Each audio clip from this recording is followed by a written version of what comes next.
All right, 9.7a, probability. All right, so I need a good reader. Thank you so much, Kate, for volunteering. The probability of an event. Any happening for which result is uncertain is called an experiment. The possible results of an experiment are outcomes. The set of all possible outcomes of the experiment is the sample space of the experiment. Any sub-collection of a sample space is an event. All right, so when you're doing statistics or probability, you do something that's an experiment. Okay, what you get as a result is called an outcome. If you put all those outcomes together, it's called a sample space. All right, so that's basically what we're doing. All right, keep going. For instance, when a six-sided die is tossed, the sample space can be represented by the numbers 1 through 6. For this experiment, each of the outcomes is equally likely. To describe sample spaces in such a way that each outcome is equally likely, you must sometimes distinguish between or among various outcomes in ways that appear artificial. All right, so we are going to be talking about what's called theoretical probability and not experimental probability. So the difference between it is we're not going to actually do the experiments of it.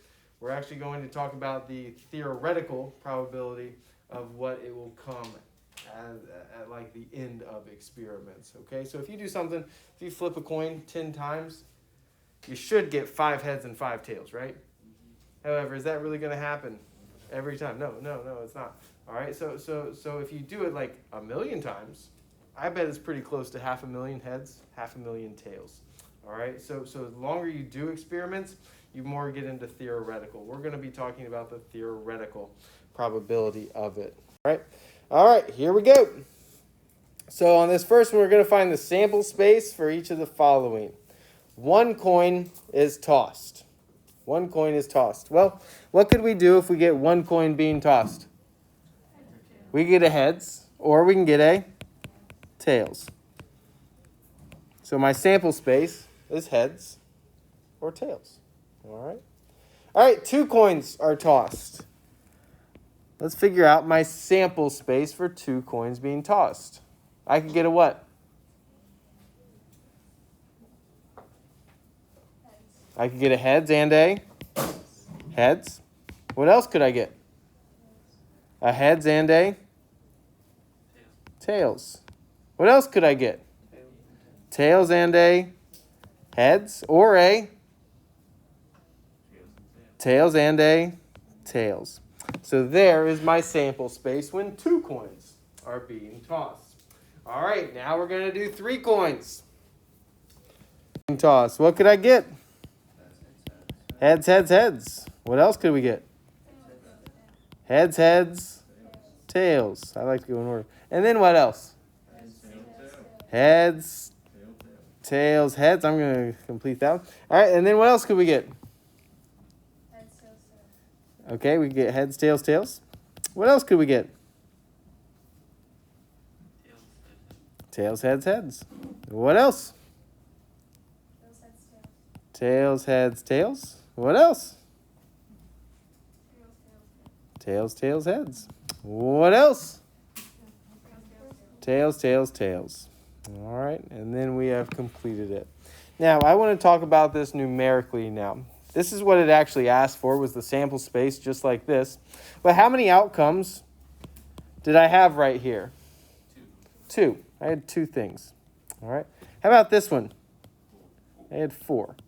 How about this one? 3 coins. I had 8. What if I did 4 coins being tossed? I don't feel like writing that many, but what if I did? How many would I actually have? I'd have 16. How did we do it?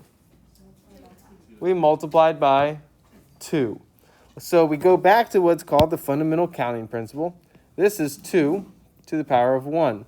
This one is 2 to the power of 2. This one is 2 to the power of 3. So if I flipped 5 coins, what would be my sample space? 32, because it would be 2 to the power of 5. Does anybody want to write out all 32? All right, Julian does. Everybody else, we're moving on. All right, so I'd like to talk about this probability. And Angela's going to read for us. If an event E has n equally likely outcomes, and its sample space S has n equally likely outcomes, the probability of event E is All right. Go ahead. okay, E parentheses equals n E parentheses over n S parentheses. All right. So I always like to start out with my sample space. So you put your events, your likely outcomes up top.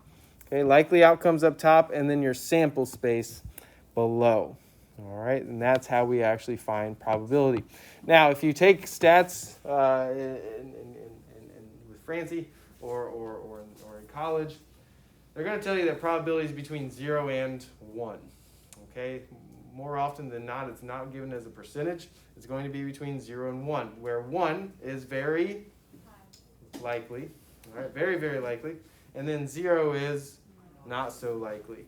And then they'll talk about confidence levels, all that good stuff. All right, so here we go. So 2 coins are tossed. What is the probability that both lands heads up? All right, so how many coins are being tossed? 2. 2 coins are being tossed. So I always like to start out with my sample space. What's my sample space? 4. How did we get 4? 2 to the power of 2. All right, so there's my sample space. Now, I need the probability of both being heads up. So how many outcomes will that actually have? 1. It would be 1 out of the 4. Okay, remember we already just did this. It's heads, heads, and then heads, tails, and then tails, heads, and tails, tails. So our sample space was 4. However, how many of them were there? 1 of them was heads, heads. All right, let's do the next one. So a card is being drawn from a standard deck of playing cards. What is the probability that it is an ace? All right. Well, what's my sample space of a standard deck of playing cards? 52. How many likely outcomes will I get an ace? 4. So I have 4 out of the 52.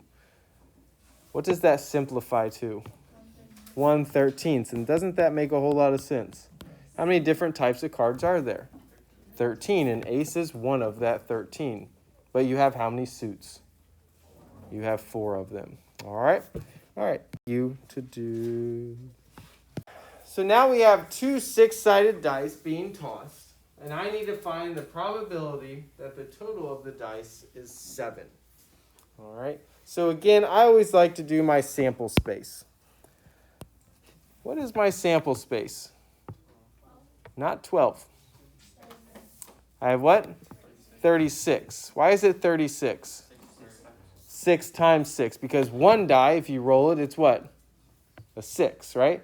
And then if I do it again, what do I do with those 2 6s? I multiply them because of the fundamental counting principle. So this is really 6 to the power of 2, or 6 times 6, which is 36. All right, and now we got to build it old school. How do I get a 7? How do I get a sum that is 7 on 2 die? 1 and 6. How else? 2 and 5. How else? And?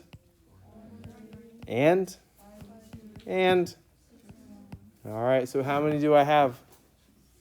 I have 6. So I have 6 out of 36 chances. And what would I actually simplify that to? I got a 1/6 chance of rolling a 7. And by the way, a 7 is your most rolled number. All right. To try this one. All right, Katie, help me out. What's my sample space for this first one? 36. And then we need to get a sum of 6. So how do we get 6?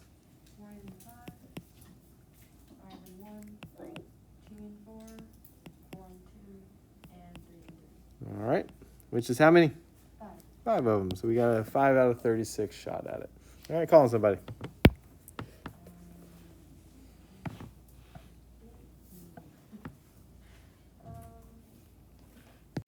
All right. This one, if the sample size is still 36, then you have to find which one's out of the 3, 5, and 7.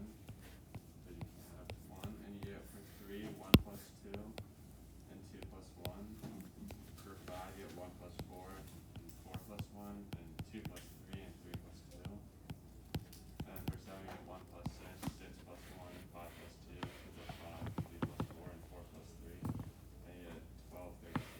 All right, so we got 12 out of 36 shot, or 1/3.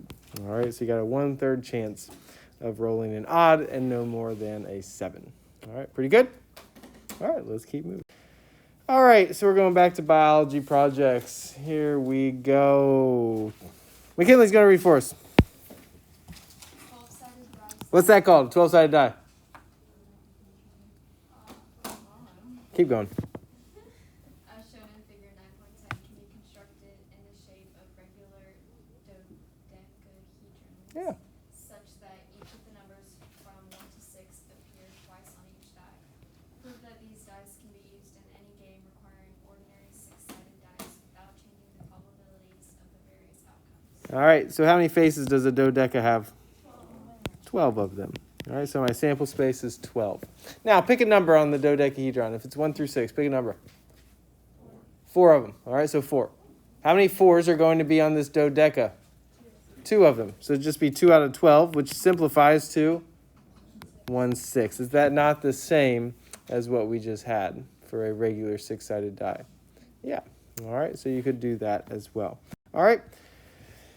This is from the book, page 707, numbers 10 through 30 even. I'd like to do number 12 with you right now. On number 12, it says, determine the sample space for the experiment. All right. Jacob, what's to tell us to do? 2 marbles. The color of each marble So 2 marbles. are selected without replacement from the bag containing 2 red marbles, 2 blue marbles, and 1 yellow marble. The color of each marble is recorded. All right, fantastic. So it is without replacement. That's kind of important on this one. So let's do this. So we got a sample space. Well, what could I get if I pick 2 marbles out of this bag without replacement? I could start out with a what? A red marble. Then what else could I choose? Another red one. I could choose a red. What else could I choose? I could choose a red and then a what? A blue. What else could I choose?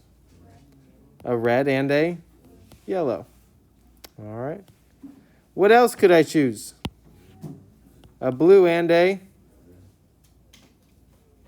blue. All right. What else could I choose? A blue and a yellow. All right. It doesn't matter if it's a yellow and then a red or a red and a yellow. It is still that same combination. All right. So there is my sample space for it. All right.